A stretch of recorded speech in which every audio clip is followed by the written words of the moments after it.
लग्न रुखवतासाठी लागणारी स्टील भांडी, सागवानी बेड, डिझायनर कपाट, teapoy, dining table, sofa set, showcase इत्यादी फर्निचर, हॉटेल, कॉफी शॉप आणि ऑफिस फर्निचर, तसेच टीव्ही, फ्रीज, वॉशिंग मशीन, आटा चक्की इत्यादी इलेक्ट्रॉनिक्स वस्तू योग्य दरात व भरपूर व्हरायटीमध्ये मिळण्याचं एकमेव ठिकाण Lakshmi enterprises flora furniture steel व इलेक्ट्रॉनिक मॉल, 3 रस्ता, बार्शी रोड, शेगाव दुमाला, पंढरपूर।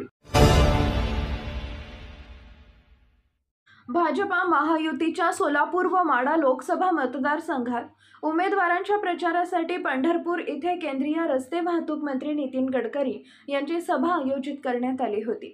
यावेळी मंचावर नितीन गडकरी यांच्यासह माजी आमदार प्रशांत परिचारक, आमदार समाधान अवताडे तसेच शिवसेना, राष्ट्रवादी व मित्र पक्षाचे नेते, सोलापूरचे उमेदवार राम सातपुते आदी मातब्बर उपस्थित होते।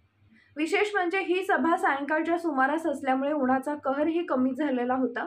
इतका असूनही सभेला अपेक्षित प्रतिसाद मिळाला नसल्याचं दिसून आले। या सभेच्या वेळी बहुतांश खुर्च्या रिकाम्या होत्या। खरतर नितीन गडकरी यांच्या कामावर देशातील जनता खुश आहे। त्यांचे सडेतोड बोलणे आणि पारदर्शक वागणं त्यामुळे भाजपचे विरोधक देखील अनेकदा त्यांचे कौतुक करतात। सर्वसामान्य माणसातही त्यांची चांगली लोकप्रियता दिसून येते। तरीही पंढरपूरच्या सभेकडे लोकांनी पाठ फिरवली आहे। सभेत नितीन गडकरी यांचं भाषण सुरू असताना अनेक खुर्च्या रिकाम्या असल्याने लोक आपापसात कुजबुजत होते। असाच अनुभव नितीन गडकरी यांना हिंगोलीतही घ्यावा लागला होता। त्यामुळे त्या मतदारसंघातील उमेदवारांवर असलेल्या नाराजीचा सामना नितीन गडकरी यांना करावा लागत आहे की काय, असा प्रश्न उपस्थित होते।